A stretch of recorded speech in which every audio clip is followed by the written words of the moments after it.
No dia em que minha avó morreu, minha família inteira desmoronou, mas não foi por luto. Foi pelo que encontramos atrás da porta trancada da sala dos fundos. Eu cresci acreditando que minha família era como qualquer outra. Um pouco desorganizada, às vezes barulhenta demais, mas no fundo, cheia de amor. Pelo menos era isso que minha avó, Dona Alzira, fazia questão de repetir toda vez que uma briga estourava durante os almoços de domingo. E acredite, elas eram frequentes, mas ninguém ousava ir longe demais, não na frente dela. Minha avó era o alicerce da casa, forte, firme, e com uma voz que bastava elevar um pouco para fazer até meu pai calar a boca no meio de uma discussão. Ela cuidou de mim desde pequeno, quando minha mãe nos deixou para seguir seus sonhos. Como o papai dizia com um tom amargo demais para o que parecia ser um sonho. A verdade?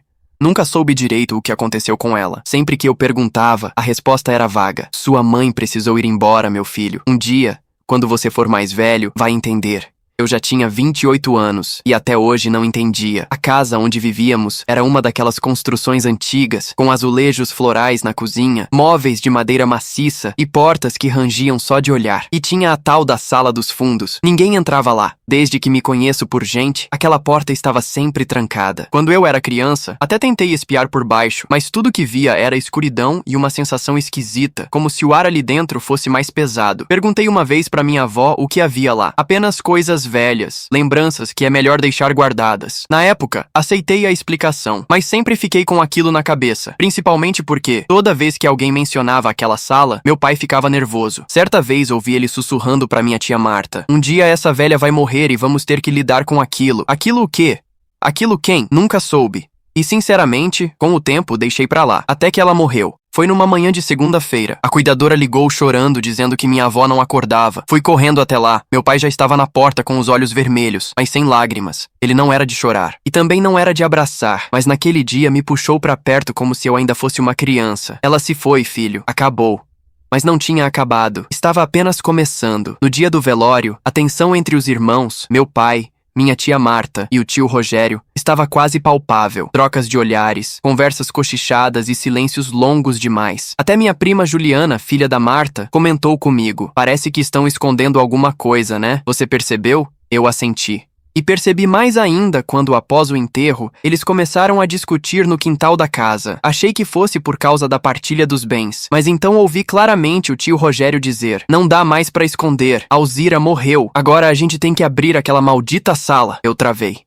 Minutos depois, estavam todos reunidos na frente da tal porta. Meu pai segurava um molho de chaves trêmulo. A chave girou com dificuldade, como se resistisse a ser usada. Quando a porta finalmente se abriu, senti um arrepio percorrer minha espinha. A sala estava escura, abafada, e cheirava a mofo e madeira antiga. Havia uma estante cheia de álbuns de fotos e cadernos, uma máquina de escrever empoeirada, caixas empilhadas e uma parede coberta por recortes de jornal. Fui me aproximando e, conforme a luz invadia o ambiente, meus olhos focaram em uma manchete, amarelada pelo tempo: "Mulher desaparece misteriosamente após denúncia contra família influente." E ali, colada na parede, estava a foto da mulher, minha mãe. A sala trancada guardava não apenas lembranças, mas a história que minha família passou a vida inteira tentando esconder. Quando meus olhos encontraram a foto da minha mãe naquela parede, tudo ao meu redor pareceu desaparecer. O som das vozes da minha família discutindo atrás de mim ficou abafado, como se eu estivesse debaixo d'água. Meu coração batia forte e uma sensação de confusão tomou conta de mim. Por que a imagem da minha mãe estava ali, junto de uma notícia sobre desaparecimento? Aquilo não fazia sentido. Meu pai sempre disse que ela nos deixou para buscar algo melhor, para seguir seus sonhos, mas o jornal dizia outra coisa. Dizia que ela sumiu, e pior, que havia feito uma denúncia contra uma família influente antes disso. "O que é isso?"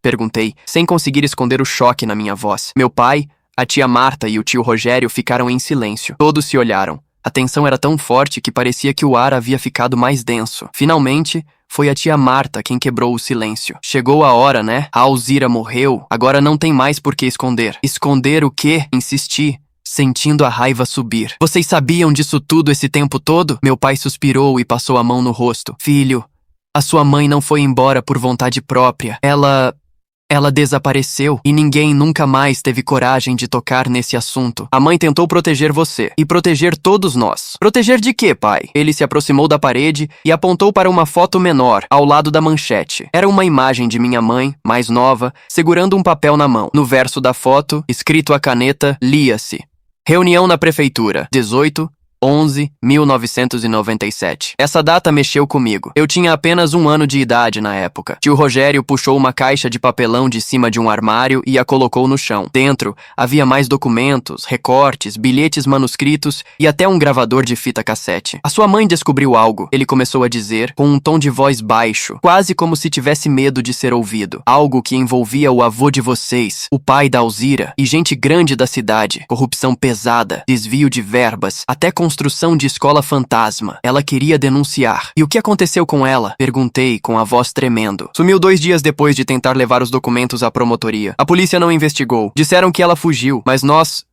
sempre soubemos que era mais que isso. E vocês nunca me contaram? Sua avó proibiu. Disse que era perigoso. Que se a gente mexesse nisso de novo, podia acontecer com a gente o mesmo que aconteceu com ela. Senti o chão sumir sob os meus pés. Minha mãe foi silenciada. E a minha família, minha própria família, preferiu o silêncio ao invés da verdade. Todos esses anos me deixaram crescer com uma mentira. Uma mentira conveniente. Eu era apenas um bebê. E usaram isso como desculpa para apagar uma parte da minha história. Mas eu não podia aceitar isso. Fui até a parede e comecei a tirar tudo. Fotos, recortes, bilhetes. Separei em pilhas. Cada documento era uma pista, e eu ia seguir todas elas. Vocês não vão me impedir de descobrir o que aconteceu com minha mãe, eu disse com firmeza. Você vai colocar tudo a perder, meu pai respondeu com raiva. Já não basta o que aconteceu com ela? Quer acabar igual? Prefiro viver com a verdade do que continuar sustentando uma mentira, e você devia fazer o mesmo. Naquele dia, saí da casa com uma caixa de arquivos nos braços e um turbilhão de emoções no peito. Raiva, medo, dor,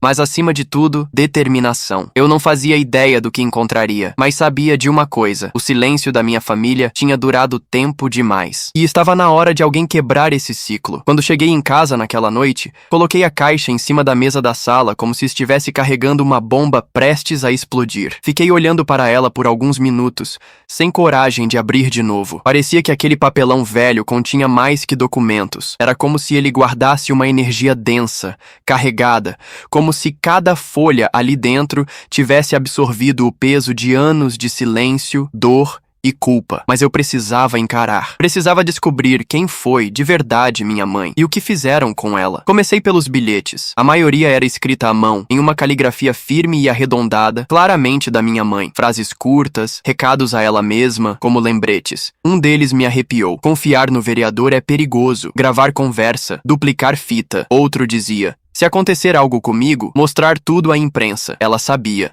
Sabia que estava mexendo com gente perigosa. Ouvi todas as fitas do gravador, uma por uma. Algumas estavam vazias, outras tinham apenas ruídos e vozes ao fundo. Mas uma delas, essa me fez parar tudo. Era uma gravação feita durante uma conversa. Reconheci a voz da minha mãe imediatamente. E a outra era do meu avô, o pai da Alzira, um homem que, até então, eu conhecia apenas por fotos antigas e histórias cheias de reverência. O povo precisa saber, dizia minha mãe na gravação com firmeza. Vocês desviaram milhões, escolas, postos de saúde, tudo fantasma. Você vai calar essa boca, menina. Tem um filho pequeno. Pense nele antes de abrir a boca. Eu penso nele todos os dias. E é justamente por ele que eu não vou me calar. Silêncio. Depois, o som de algo caindo. Um baque.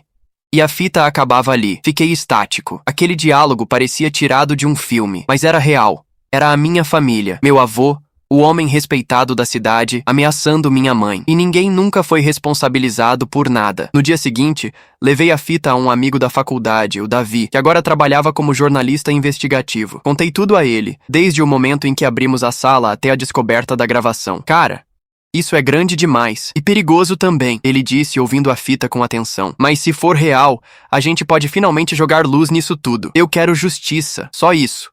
Então vamos fazer do jeito certo. Vamos investigar mais, cruzar as informações. Se você tiver provas, eu te ajudo a levar isso adiante. Passei as semanas seguintes mergulhado na papelada. Cada dia descobria algo novo. Contratos falsificados, registros de obras inexistentes, nomes repetidos, empresas fantasmas. Era um esquema tão bem montado que parecia ter sido feito para nunca ser descoberto. Mas minha mãe descobriu e pagou o preço. Enquanto isso, em casa, meu pai mal falava comigo. Ele se trancava no quarto, evitava qualquer conversa sobre o assunto. Até que uma noite ele apareceu na porta da minha sala, com os olhos vermelhos. Eu tentei proteger você, ele disse.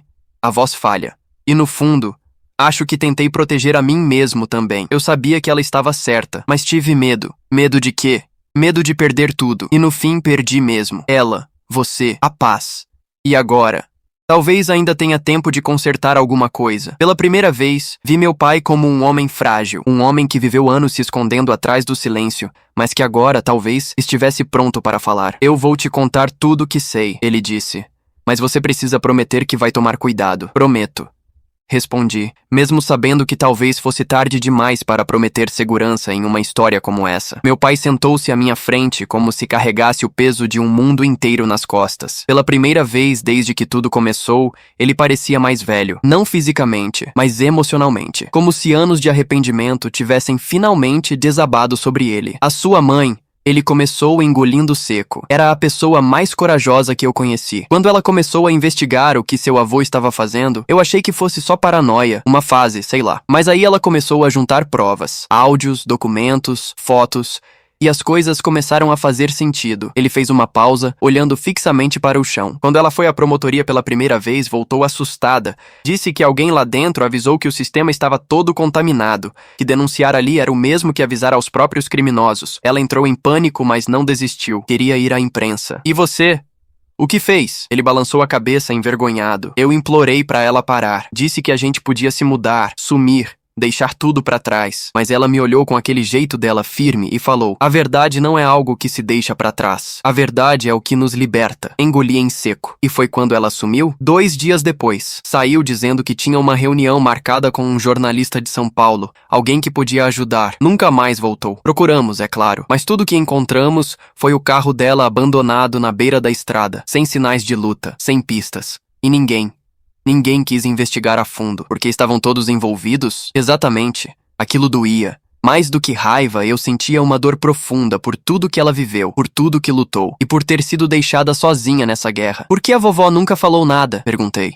Meu pai suspirou, porque o pai dela, seu avô, era um dos pilares do esquema. E mesmo sabendo o que ele fez, ela não suportava a ideia de ver o nome da família destruído. Preferiu calar. Nos fez jurar silêncio, e todos obedecemos, menos sua mãe. Então ela foi silenciada por lutar contra a própria família? Sim. Fiquei em silêncio. Tantas emoções me atravessavam que nem conseguia identificar cada uma. Naquela noite, mal dormi. Só conseguia pensar em uma coisa. Eu precisava encontrar o tal jornalista com quem minha mãe tinha marcado a reunião. Talvez ele soubesse algo. Talvez tivesse ouvido dela algo que ninguém mais soubesse. Voltei à caixa e procurei pistas. No fundo, encontrei uma folha solta, amarelada, com uma anotação quase apagada. Rodrigo G., o repórter da capital. Hotel Vila Real. 14 horas, dia 19, 11:97. Rodrigo G. era o nome que eu precisava. No dia seguinte, fui até Davi, o jornalista amigo, e pedi ajuda para rastrear esse Rodrigo. Ele ficou animado com a ideia. Conheço o nome. Ele trabalhou no jornal A Verdade por anos. Depois sumiu. Dizem que foi perseguido após denúncias políticas. Vamos procurar. Passamos horas cruzando dados. E finalmente encontramos um endereço vinculado a ele, em uma pequena cidade do interior. Segundo informações públicas, ele vivia lá há alguns anos, recluso, quase sem contato com ninguém. Acha que vale a pena ir até lá? Davi perguntou. É minha única chance. Se ele viu minha mãe, se sabe o que ela disse, eu preciso ouvir. No fim de semana, peguei o carro e fui. Sozinho. Era uma viagem longa, mais de 6 horas de estrada, e a cada quilômetro, meu coração batia mais forte. Senti como se estivesse sendo puxado por algo maior que eu, como se finalmente eu estivesse me aproximando do momento em que a história da minha mãe deixaria de ser um mistério, para se tornar verdade. Cheguei na cidade no fim da tarde, uma praça central silenciosa, casa simples e um clima estranho de cidade parada no tempo. Perguntei a um senhor na padaria sobre Rodrigo G., o jornalista. O Rodrigo mora ali perto da antiga estação, mas não fala com ninguém. Vive trancado naquele casarão velho. Dizem que ficou paranoico. Obrigado. Fui até lá. Bati na porta 3 vezes. Nada. 4, 5. Quando já estava quase desistindo, uma voz rouca ecoou por trás da madeira. Quem é? Meu nome é André. Sou filho de Beatriz. Ela veio te encontrar em 1997. Silêncio. Longo. E então a porta se abriu, lentamente. O homem à minha frente tinha os cabelos grisalhos e olhos fundos, mas o olhar era vívido e assustado. Você é o filho dela? Então entre. Acho que temos muito o que conversar. A casa de Rodrigo era escura, com janelas sempre fechadas e pilhas de jornais antigos por todo lado. O cheiro de mofo misturado com café velho impregnava o ambiente. Ainda assim, Havia uma sensação estranha de segurança ali dentro, como se aquele lugar tivesse sido construído para guardar verdades perigosas. Ele me levou até uma sala pequena, com uma poltrona gasta e uma estante repleta de fitas cassete e pastas. Sentei-me à sua frente, nervoso. Rodrigo me olhou como se estivesse vendo um fantasma. Sua mãe era uma mulher admirável, disse ele com a voz embargada. Ela chegou até mim com um dossiê que teria destruído metade da elite política do estado. E o que aconteceu? Ela chegou a te entregar? Ele fez que sim. Devagar. Ela veio até o hotel onde eu estava hospedado. Disse que tinha pressa, que estava sendo seguida. Me entregou uma pasta cheia de documentos, gravações, cópias. Queria que eu publicasse aquilo imediatamente. Disse que a promotoria estava comprometida e que essa era sua única esperança. E você publicou? Ele baixou os olhos. Eu tentei. Mas naquela noite, meu quarto foi invadido. Levaram tudo. Inclusive os originais dela. Eu fui agredido, avisado para sair da cidade e esquecer aquilo. Ele parou claramente envergonhado. Eu obedeci. Você não tentou recuperar? Denunciar? Quem iria ouvir? A polícia era parte do sistema. Recebi ameaças por meses. Me esconderam. Me silenciaram. E quando soube que ela tinha desaparecido, eu nunca me perdoei. Senti uma mistura de raiva e compaixão. Eu queria gritar com ele, acusá-lo de covarde. Mas ao mesmo tempo, ele era um sobrevivente. Assim como eu tentava ser. Ainda tem alguma coisa? Qualquer pista? Rodrigo se levantou e foi até uma gaveta trancada. Tirou de lá uma fita cassete e uma carta amarelada. Essa fita era uma cópia que consegui esconder. Nunca ouvi até o fim. Tive medo. Mas talvez agora seja a hora. Ele colocou a fita num gravador. A voz da minha mãe preencheu o ambiente. Ela parecia nervosa, mas determinada. Se você está ouvindo isso, é porque algo aconteceu comigo. Eu sei o risco que estou correndo, mas não posso mais fingir. Não posso deixar que meu filho cresça sem saber quem fui ou por que lutei. Rodrigo, publique. Faça o certo. A fita continuava com trechos de depoimentos gravados por ela, vozes de testemunhas, nomes citados. Era um mapa completo da corrupção, a prova definitiva. Eu quero levar isso comigo. Falei com a fita nas mãos. Leve. E faça o que eu não tive coragem de fazer. No caminho de volta, dirigi em silêncio, com a fita no bolso do casaco como se fosse um tesouro, porque era. Era a voz da minha mãe, a prova da sua luta, e a chave para a verdade. Quando cheguei em casa, Davi estava me esperando. Mostrei tudo a ele, e os olhos dele brilharam. Com isso, a gente pode reabrir o caso. Isso é muito maior do que a gente imaginava. Mas é perigoso. Vai ter gente querendo nos calar. Então vamos fazer do jeito certo. Com cautela, mas sem medo. Você está pronto para isso? Olhei para a fita na minha mão. Pensei na minha mãe, na coragem dela. Estou mais do que nunca. Nos dias que se seguiram, minha vida virou uma corrida contra o tempo. Davi e eu organizamos tudo. Digitalizamos os documentos, fizemos cópias da fita, catalogamos os depoimentos da minha mãe. Cada fragmento de informação era colocado num dossiê robusto, bem estruturado, pronto para ser entregue a quem realmente pudesse fazer algo com aquilo. Mas havia um problema. Em quem confiar? Se levarmos isso à imprensa grande demais, eles podem ser pressionados a engavetar tudo, Davi disse analisando os riscos. E se formos direto à polícia, corremos o risco de cair nas mãos erradas. E se vazarmos tudo ao mesmo tempo? Sugeri. Internet, redes sociais, pequenos veículos. Se espalharmos como fogo, ninguém vai conseguir apagar. Ele me olhou por alguns segundos e assentiu. É arriscado, mas pode funcionar. O público precisa saber, e rápido. Começamos a contatar jornalistas independentes, canais de denúncia, veículos alternativos, mandamos cópias criptografadas, criamos uma página anônima com todos os documentos e preparamos um vídeo com a narração da fita da minha mãe, com sua voz clara e firme, contando a verdade sem cortes. No dia do lançamento, eu estava tremendo, sentado diante do computador, com o dedo pairando sobre o botão publicar. Pronto? Davi perguntou, quase sem respirar. Por ela. Cliquei. Nas primeiras horas, quase nada. Algumas visualizações, poucos comentários. Mas então, começou a crescer. Alguém compartilhou. Depois outro. E mais outro. Em menos de 24 horas, o vídeo estava em todos os cantos da internet. Os jornais independentes começaram a noticiar. As pessoas passaram a cobrar respostas. O nome da minha mãe virou manchete. Mulher desaparecida há quase 3 décadas pode ter sido silenciada por esquema de corrupção. Áudio revela ameaças e provas ocultadas por anos. Família tradicional envolvida em rede de desvio e encobrimento. E então veio o inevitável. Estão nos seguindo, Davi disse ao telefone nervoso. Recebi uma ameaça anônima. Disseram para parar, ou iríamos nos arrepender. Eu também.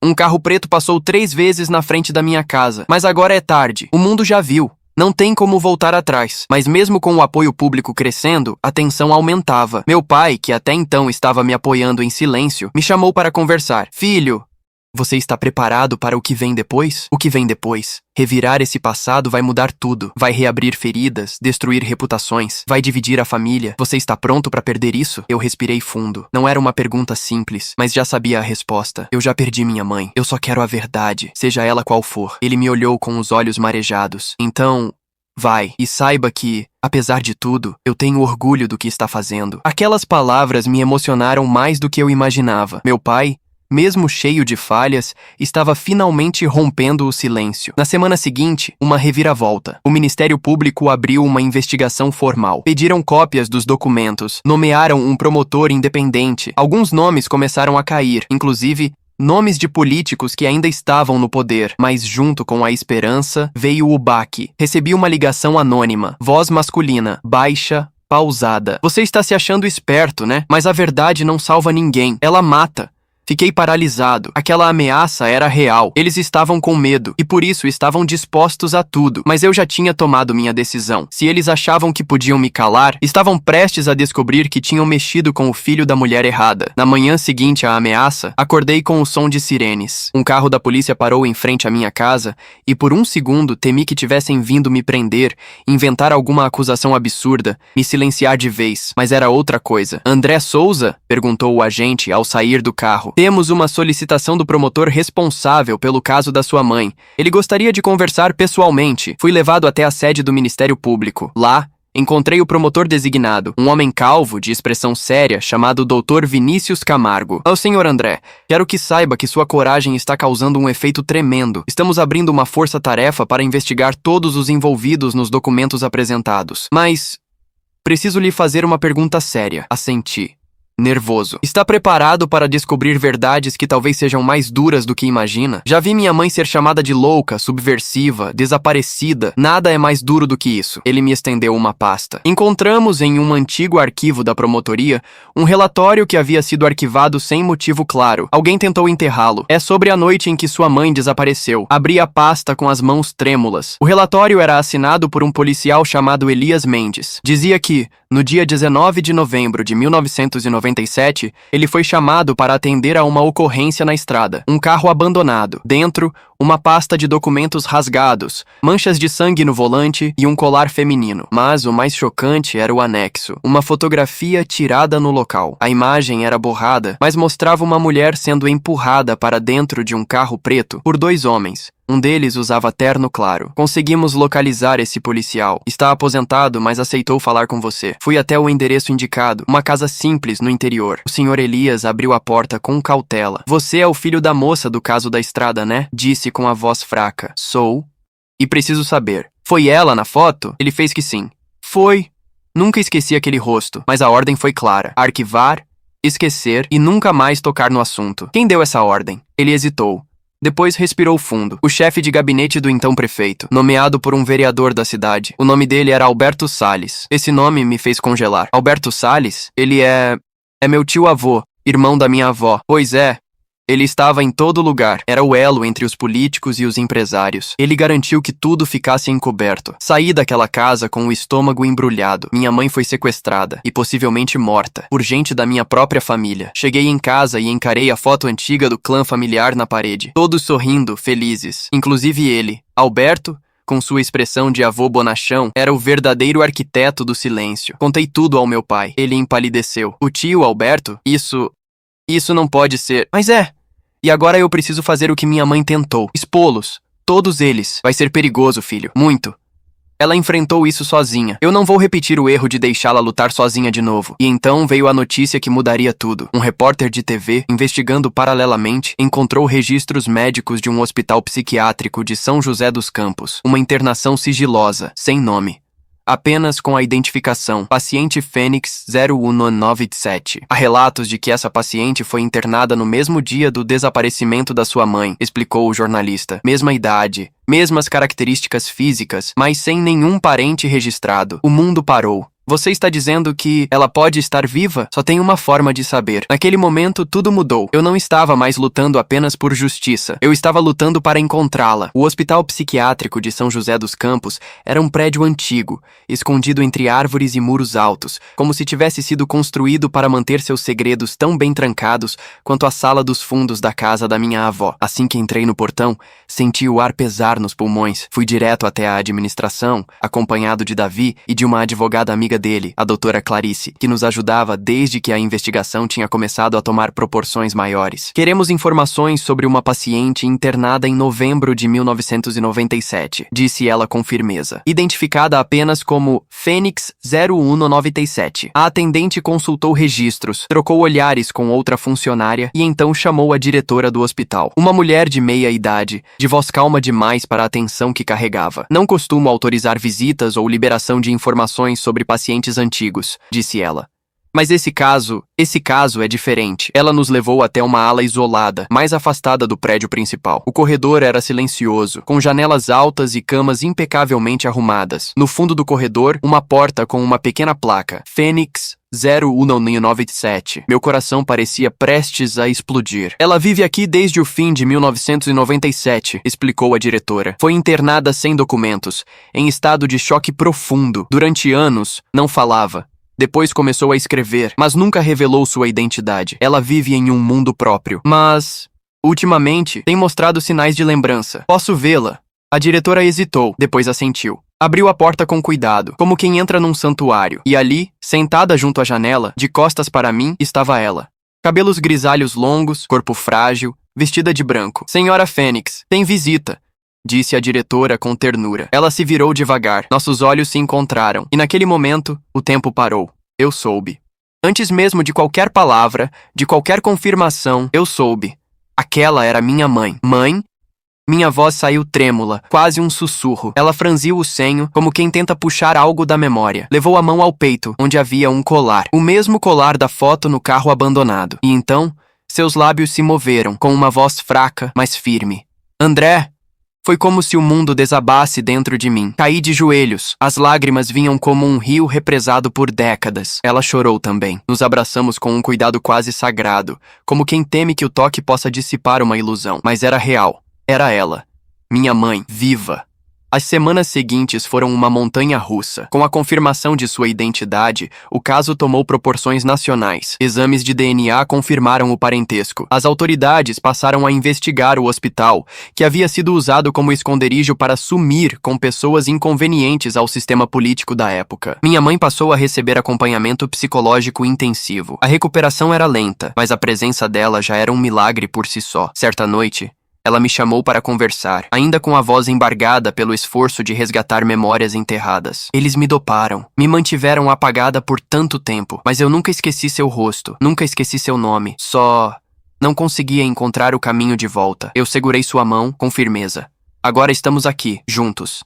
E você vai ser ouvida. O mundo vai saber quem é Beatriz Souza. Ela sorriu, fraco, mas com orgulho nos olhos. A história dela, nossa história, não era mais um segredo de família. Era um grito de justiça ecoando por todo o país. E eu finalmente me sentia inteiro. Nas semanas que seguiram o reencontro, minha vida virou um turbilhão. A imprensa não nos dava sossego. Eu evitava entrevistas, mas não podia impedir que a história se espalhasse. Afinal, era impossível conter algo tão forte. Mulher desaparecida há 28 anos é encontrada viva em hospital psiquiátrico. Todos queriam saber quem era Beatriz Souza. E aos poucos, ela começava a se lembrar de quem havia sido. Minha mãe não recuperava tudo de uma vez. Era como montar um quebra-cabeça de memórias embaralhadas, com peças faltando e outras deformadas pelo tempo. Mas ela se esforçava. Conversávamos todos os dias. Eu trazia fotos antigas, músicas que ela ouvia quando era jovem, até o cheiro do perfume que ela costumava usar, que ainda estava guardado no fundo de uma gaveta da minha avó. Você tem os olhos do seu pai, mas a teimosia é toda minha, ela disse um dia sorrindo. A recuperação dela também mexeu profundamente com meu pai. Ele passou dias em silêncio depois que soube que Beatriz estava viva, e finalmente pediu para vê-la. Ela me odiaria, André. Eu deixei ela sozinha quando mais precisava. Mas ela quer ver você, pai. Ela perguntou de você. Ele chegou ao hospital como um homem derrotado. Ao entrar no quarto, parou na porta, os olhos marejados. Bea, sou eu. Ela olhou. Não se assustou.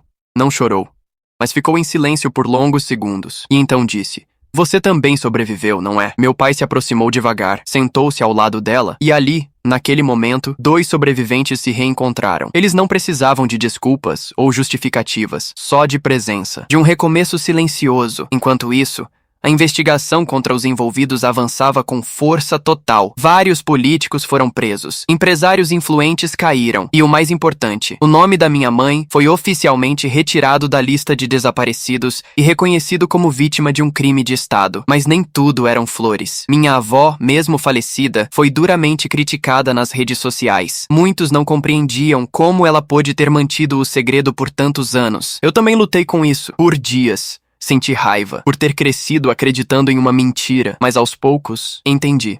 Ela me amava do jeito dela, minha mãe disse quando conversamos sobre a mãe dela. Ela acreditou que estava me protegendo ao manter você longe dessa dor. E mesmo que tenha errado, foi amor que guiou aquela decisão. Amor confuso, mas amor.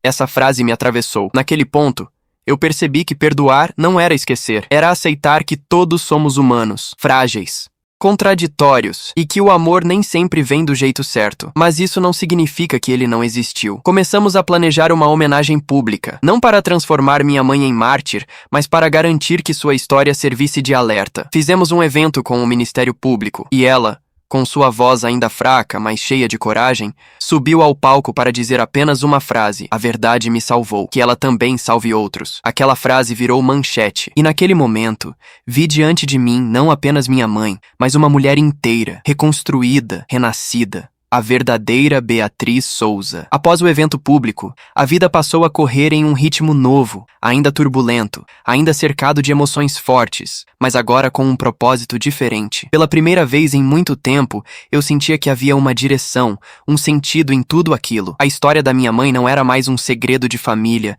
nem um trauma escondido atrás de uma porta trancada. Era, agora, parte da história de muita gente. Beatriz Souza se tornou símbolo de resistência, coragem e justiça. E isso atraiu atenção, carinho e também críticas. Algumas pessoas questionavam por que ela não tinha lutado mais para escapar do hospital, ou como pôde esquecer o próprio filho. Mas quem passou quase 30 anos dopada e isolada, sob vigilância, sabe que nem sempre é uma questão de lutar. Às vezes, é só questão de sobreviver. E isso minha mãe fez com maestria. Ela passou a morar comigo num quarto simples, com vista para uma árvore que florescia em ciclos exatos, como se também ela renascesse junto com as estações. Todos os dias tomávamos café da manhã juntos. Ela gostava de pão com manteiga e chá de erva doce, como na juventude. "O que você vai fazer agora com tudo isso?" ela perguntou certa manhã, olhando os recortes de jornal em cima da mesa. "Acho que vou escrever um livro, contar sua história, e a minha também." Ela sorriu.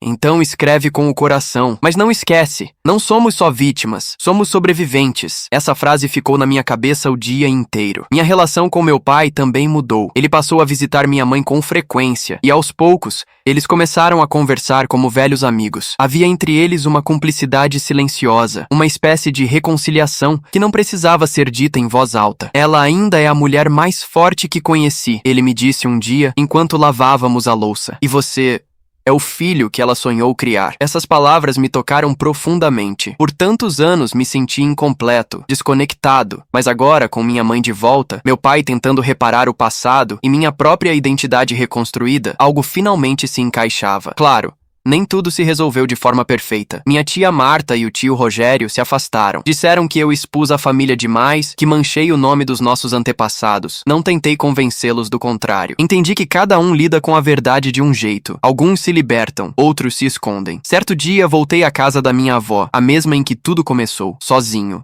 Entrei na sala dos fundos, agora aberta, iluminada.